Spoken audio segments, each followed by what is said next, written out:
Good morning student, welcome to online class. बेटा हिंदी में कल जैसे गद्य का उसका पाठ सारांश मैंने आपको बताया था बाजार दर्शन का। तो बाजार दर्शन का आज हम लोग उसकी जो पाठ्यगत अर्थग्रंथ प्रश्नोत्तर और उसके पाठ्य प्रश्नोत्तर पर फोकस करते हैं, ठीक है।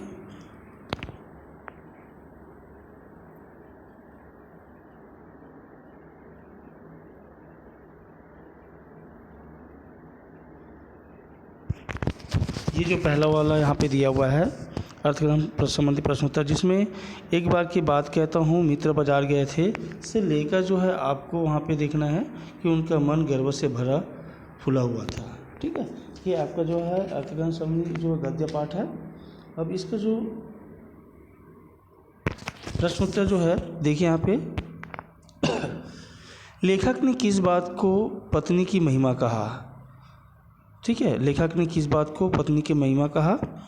तो मामूली सामान खरीदने जाने वाले मित्र जब बाज़ार से लौटते हैं तो बहुत से बंडल उनके साथ होता है। इस अतिरिक्त खरीदारी का श्रेय जो है पत्नी को देते हुए कहते हैं कि यह पत्नी की महिमा है। अगला क्वेश्चन है फिजूल खर्ची का मूल तत्व क्या है। तो देखिए फिजूल खर्ची का मूल तत्व मनी बैग अर्थात पैसे की गर्मी या एनर्जी है। क्वेश्चन नंबर 3 दिया गया है पैसे की पावर कैसे प्रमाणित होती है। तो इसका आंसर होगा कि व्यक्ति के पास माल, असबाब, मकान, कोठी, बैंक, हिसाब हो तो पैसे की पावर की प्रमाणित करता है।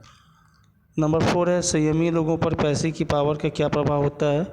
तो संयमी यानी कि धीरज धरने वाला, संयमी लोगों पर पैसे की पावर अप्रभावित होती है। संयमी लोग जो होते हैं बुद्धिमान होते हैं, वे पैसा बहाते नहीं जोड़ते हैं। इसी प्रकार सेकेंड नंबर है देखिए मित्र बोले कुछ न पूछो से डेज जो है आपका हो जाएगा आए तो खाली हाथ। इससे संबंधित जो क्वेश्चन है देखिए यहाँ पे कि बाजार के संबंध में मित्र की क्या राय है। तो बाजार के संबंध में मित्र की राय है कि बाजार शैतान का जाल है, सामान से सजा संवरा बाजार लोगों को अपने जाल में फांसता है। सेकेंड नंबर क्वेश्चन मित्र की राय पर लेखक ने कैसी प्रतिक्रिया व्यक्त की।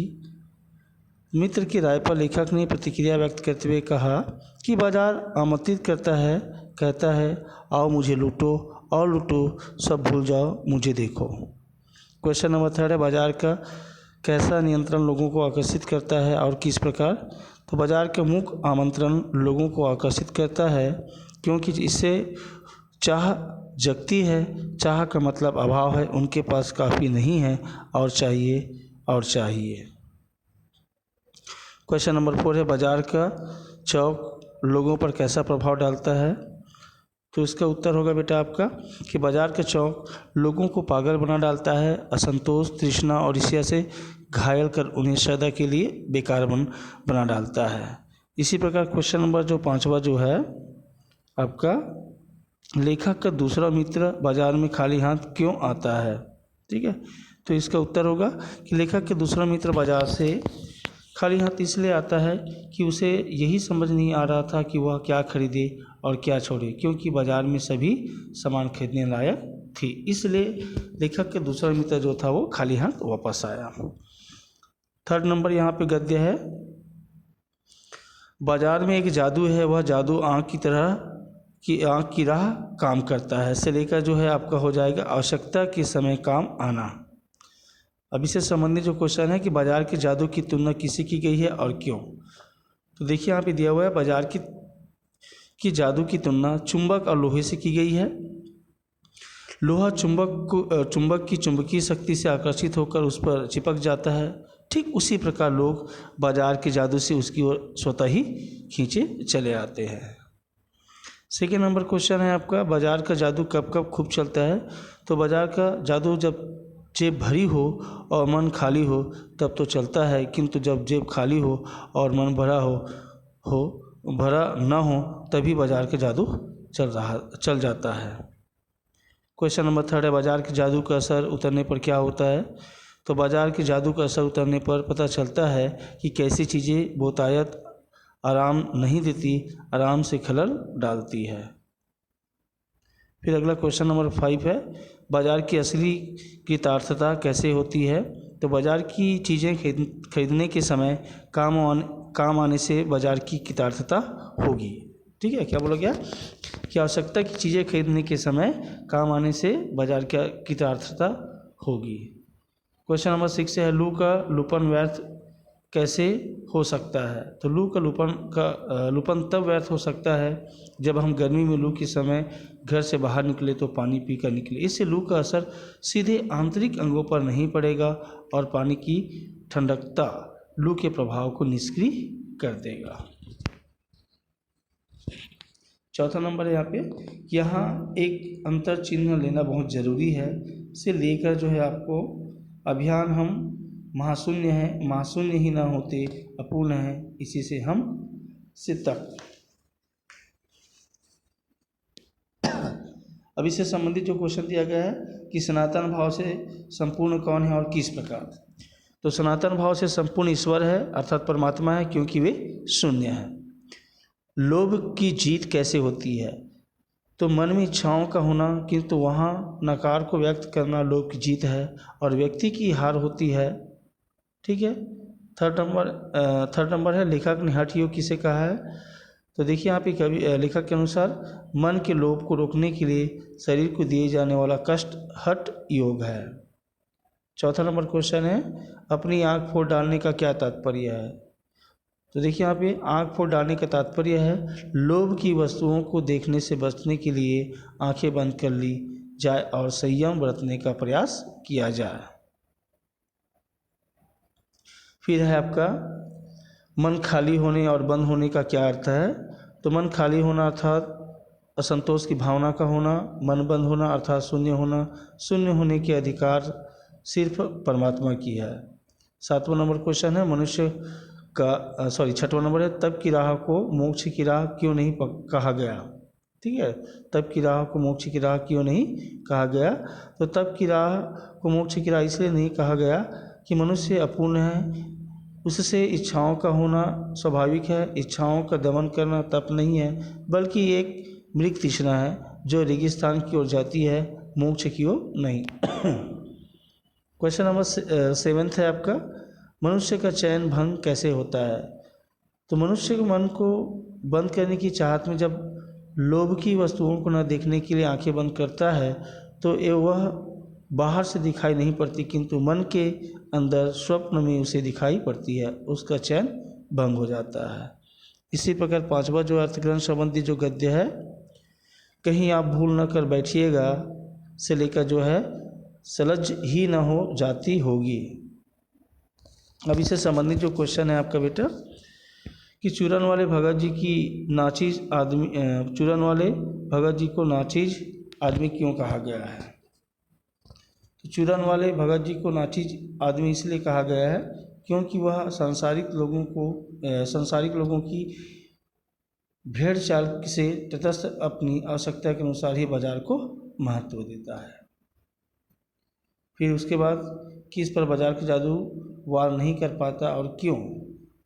सेकेंड नंबर आंसर देखिए चूरन वाले भगत जी पर बाजार का जादू वार नहीं कर पाता क्योंकि वे सामान से बिछे सजे दुकानों की ओर न देखते हुए सिर्फ ज़रूरत की चीज़ें ही खरीदते हैं, बाजार के जादुई आकर्षण में नहीं फंसते। क्वेश्चन नंबर 3 है कौन सी शक्ति कुंठित हो जाती है और क्यों। तो पैसे की शक्ति कुंठित हो जाती है क्योंकि वह चूरन वाले भगत जी के आगे आकर भीख तक मांगता है कि लो मुझे लो, फिर भी भगत जी को पैसे पर दया नहीं आती। 4th नंबर क्वेश्चन है अपदार्थ प्राणी कौन है, उसे क्या प्राप्त है। ठीक है, इसका आंसर है बेटा आपका कि अपदार्थ प्राणी चूरन वाले भगत जी को कहा गया है, उन्हें वो संतोष या आत्मसंतुष्टि प्राप्त है जो बहुत कम लोगों को ही प्राप्त होता है। फिर 6वां नंबर है उस बल का नाम जो 2 से लेकर जो है वह मनुष्य पर धन की ओर चेतन पर जड़ की विजय है।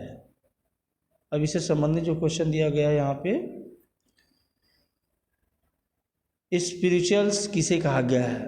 तो स्पिरिचुअल वह अपर जाति के तत्व है जो सांसारिक वैभव से दूर किसी और तल की वस्तु है जो आत्मिक बल होता है। ठीक है, आत्मिक बल को ही स्पिरिचुअल कहा गया है। सेकेंड नंबर क्वेश्चन व्यक्ति की निर्बलता कब प्रमाणित होती है। तो व्यक्ति की संचय की तृष्णा और वैभव चाहत ही निर्बलता को प्रमाणित करती है। थर्ड नंबर है स्पिरिचुअल शब्द का अर्थ क्या है, इसके अंतर्गत क्या क्या आते हैं। तो स्पिरिचुअल का अर्थ है आध्यात्मिक होता है, इसके अंतर्गत आत्मिक, धार्मिक, नैतिकता आते हैं। ठीक है, क्या कहते हैं, आत्मिक, धार्मिक, नैतिकता, ये एक आध्यात्मिक कोर्स है। क्वेश्चन नंबर 4 है स्पृहा कब उत्पन्न होता है। तो देखिए उत्तर दिया हुआ है यहाँ पे कि जब तृष्णा होती है, प्यास है ना, तृष्णा माना प्यास, वहाँ बटोर रखने की स्पृहा उत्पन्न होती है। ठीक है, फिर 7वां नंबर है बेटा आपका कि एक बार चूरन वाले भगत जी बाजार चौक में दिए गए से लेकर जो है आपका आमंत्रण उन पर व्यर्थ होकर बिखरा रहता है तक। अब इससे संबंधित जो क्वेश्चन दिया हुआ है यहाँ पे, भगत जी व्यवहार कुशल थे, कैसे सिद्ध करोगे। तो भगत जी बाजार जाते समय राह में मिलने वाले बड़े छोटे सभी लोगों को हंसकर पहचानते हैं और अभिवादन लेते हैं और देते थे। इससे स्पष्ट होता है कि भगत जी व्यवहार कुशल है। फिर अगला क्वेश्चन है भगत जी के मन में बाजार के प्रति अप्रीति नहीं थी, कैसे कह सकते हैं। तो भगत जी के मन में बाजार के प्रति विद्रोह नहीं है, भीतर प्रसन्नता है, समूचे माल के प्रति उनके मन में जो है आशीर्वाद हो सकता है, अतः हम कह सकते हैं कि बाजार के प्रति अप्रीति नहीं थी। फिर उसके बाद जो है भगत जी बाजार क्यों जाते हैं। तो भगत जी बाजार जीरा और काला नमक लेने जाते हैं। क्वेश्चन नंबर 4 है चांदनी चौक का आमंत्रण भगत जी के लिए क्यों बिखरा रहता है। तो चांदनी चौक बढ़िया बढ़िया भांति भांति के माल से भरा पड़ा है, राह में बड़े बड़े फैंसी स्टोर पड़ते हैं, किंतु भगत जी कहीं रुकते नहीं हैं। रुकते हैं तो एक छोटी पंसारी की दुकान में, जहाँ 2-4 काम की चीज़ें हो लेती हैं और चले जाते हैं। इसलिए चांदनी चौक आमंत्रण भगत जी के लिए बिखरा पड़ा रहता है। क्वेश्चन नंबर 5 देखिए यहाँ पे कि भगत जी किस मनोभाव से बाजार जाते हैं। तो भगत जी जो है खुली आंख पर तुष्ट और मग्न भाव से बाजार जाते हैं। ठीक है, भगत जी खुली आंख और तुष्ट, या भगत जी की खुली आंख पर तुष्ट और मग्न भाव से बाजार जाते हैं। इसी प्रकार तुम्हारे आर्थिक प्रश्न उत्तर करेंगे। 8वां नंबर का जो है लास्ट है आपका कि बाजार को सार्थकता भी वही मनुष्य देता है, इंपॉर्टेंट है ये, जो जानता है कि वह क्या चाहता है, से लेकर जो है वह मायावी शास्त्र है, वह अर्थशास्त्र अनीति शास्त्र है। बाजार का बाजारूपन कौन लोग बढ़ाते हैं। ठीक है, ये उत्तर क्वेश्चन है, तो इसका उत्तर देखिए यहाँ पे परचेसिंग पावर की शक्ति रखने वाले लोग जो नहीं जानते कि बाजार में क्या लेना है, ऐसे लोग बाजार की सच्चा लाभ न तो उठा पाते हैं न बाजार को देते हैं। ऐसे लोग बाजार का बाजारूपन बढ़ाते हैं। नंबर 2 किस कारण व्यक्ति कोरे ग्राहक और बेचक बन जाते हैं। तो बाजार के बाजारूपन से कपट बढ़ता है और सद्भाव का ह्रास होता है। ऐसे में सद्भाव की कमी के कारण व्यक्ति कोरे ग्राहक और बेचक बन जाते हैं। तीसरा कपट कब सफल होता है, जब ग्राहक और बेचक के बीच लाभ हानि का भाव हो, एक दूसरे को ठगने की बात हो, तब आवश्यकता का आदान प्रदान न होकर शोषण होने लगता है, तब कपट सफल होता है। नंबर 4 है अर्थशास्त्र अनीति शास्त्र कब बन जाता है। तो जब बाजार में कपट सफल हो जाता है और निष्कपट शिकार होता है, तब अर्थशास्त्र अनीति शास्त्र बन जाता है। क्वेश्चन नंबर 5 है बाजार की सार्थकता कब होती है। तो यहाँ पे दिया गया है आंसर कि बाजार की सार्थकता तब है जब हम बाजार से सच्चा लाभ उठाकर उसे सच्चा लाभ दे सके। यह तभी संभव है जब हमें मालूम हो कि वास्तव में हमें बाजार से क्या खरीदना है। बाजार हमारी आवश्यकताओं की पूर्ति के लिए है, न कि व्यर्थ खरीदारी के लिए। ठीक है, अब इसके बाद बेटा NCERT के अंतर्गत जो है पाठ्य पुस्तक जो प्रश्नोत्तर जो दिया गया है वो देखिए। क्वेश्चन नंबर 1 जो दिया गया है यहाँ पे कि बाजार का जादू चढ़ने और उतरने से मनुष्य पर क्या क्या असर पड़ता है, या बाजार का जादू क्या है, उसके चढ़ने उतरने का मनुष्य पर क्या प्रभाव पड़ता है। तो इससे संबंधित जो उत्तर दिया गया है कि बाजार का जादू चढ़ने और उतरने पर मनुष्य पर निम्न असर पड़ता है। पहला है बाजार का जादू चढ़ने पर कि जब बाजार का जादू चढ़ता है, व्यक्ति को बाजार की हर वस्तु काम की ज़रूरत को लगने लगती है और वह उसके आकर्षण में फंसकर बहुत से सामान खरीद लेता है। परचेसिंग पावर को दिखाने और अहम की संतुष्टि के लिए इतना सामान खरीद लेता है कि उसका मनी बैग खाली हो जाता है, बजट फेल हो जाता है। इसी प्रकार इसका दूसरा महत्वपूर्ण पॉइंट जो है बाजार का जादू उतरने पर, तो बाजार का जादू उतरने पर उसे एहसास होने लगता है कि वह ऐसी चीज़ों को खरीद लाया जो उसकी आराम देने के बजाय खलल पैदा कर रही है और मनी बैग खाली हो जाने का अफसोस होता है। इसके बाद सेकेंड नंबर जो क्वेश्चन है कि बाजार में भगत जी के व्यक्तित्व का कौन सा सशक्त पहलू उभर कर आता है, क्या आपकी नज़र में उनका आचरण समाज में शांति स्थापित करने में मददगार हो सकता है? तो उत्तर है कि बाजार में भगत जी के व्यक्तित्व का आत्मसंतुष्टि और आत्मनियंत्रण सशक्त पहलू है जो उन्हें बाजार के आकर्षण और जादू से बांध नहीं पाता। वे तरह तरह के सामानों से भरे दुकानों के बीच से गुजरते हैं, खुली आंखें तुष्टमग्न होकर चलते जाते हैं, किंतु उन पर बाजार की चकाचौंध का तनिक भी असर नहीं पड़ता। वे अपने काम की वस्तु काला नमक और जीरा लेकर वापस आ जाते हैं। साथ ही चूरन बेचने के वक्त भी वे 6 आने से ज़्यादा की कमाई नहीं करते। बचे भी जो चूरन है बच्चों में मुफ्त बांट देते हैं। इस कार्य से वह प्रमाणित होता है कि उसमें धन कमाने की स्पृहा अर्थात चाहत नहीं है। उनका यह स्पिरिचुअल्स बल ही समाज में जो है शांति स्थापित करने में मददगार हो सकता है।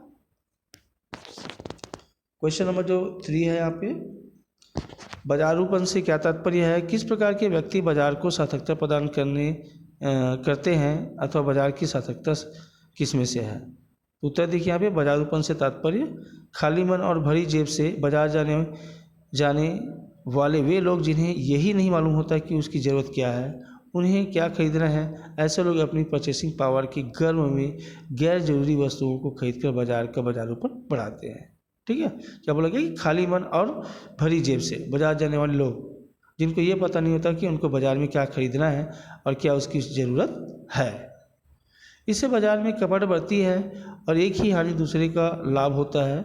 निष्कपट शिकार हो जाता है, सद्भाव की भावना खत्म हो जाती है, भाई भाई और पड़ोसी के बीच में ग्राहक और बेचक का संबंध हो जाता है। यही बाजारूपन है। बेचक मतलब बेचने वाला ना, व्यापारी की बात कर रहे हैं, ग्राहक खरीदने वाला। फिर है बाजार की सार्थकता की बात करते हैं, तो बाजार की सार्थकता हमारी ज़रूरत की वस्तुओं को खरीदने में है। इससे बाजार को लाभ होता है, उसका उद्देश्य पूरा होता है, खरीदार को भी लाभ होता है। अपनी ज़रूरत पूरा करके इस प्रकार ज़रूरत की वस्तुओं के आदान प्रदान द्वारा ग्राहक और बेचक दोनों को सच्चा लाभ प्राप्त होता है। ज़रूरतमंद लोग जिन्हें यह मालूम होता है कि बाज़ार में क्या खरीदना है, वही लोग बाज़ार को सार्थकता प्रदान करते हैं।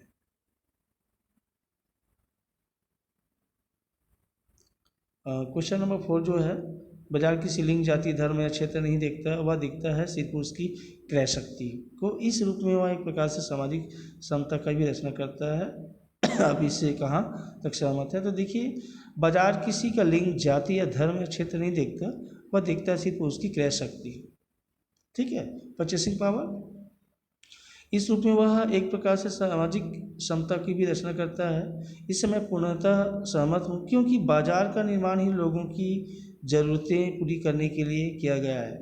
बाजार का उद्देश्य भी सिर्फ और सिर्फ सामान बेचना है, अतः वह अपने उद्देश्य की पूर्ति के लिए स्त्री, पुरुष, हिंदू, मुस्लिम, जाति भेद या क्षेत्र विशेष के लोगों के लिए विशेष सुविधाएं प्रदान नहीं करता है। उसके लिए सभी ग्राहक हैं और सामान बेचना ही उसका काम है। इस प्रकार बिना किसी भेदभाव के बाजार समाज में सामाजिक समता कायम रखने में महत्वपूर्ण है, यह महत्वपूर्ण भूमिका अदा करता है। ठीक है, तो ये रहा बेटा आपका जो है पाठ्यगत प्रश्न उत्तर की विवरण। ठीक है, संक्षिप्त विवरण। तो इस प्रकार से तुम्हारा जो गद्यांश का जो सेकेंड फर्स्ट पार्ट जो है बाजार प्रदर्शन या बाजार दर्शन, ये अब यहीं पर जो होती है वो समाप्त होती है। ठीक है, okay, that's all, good day.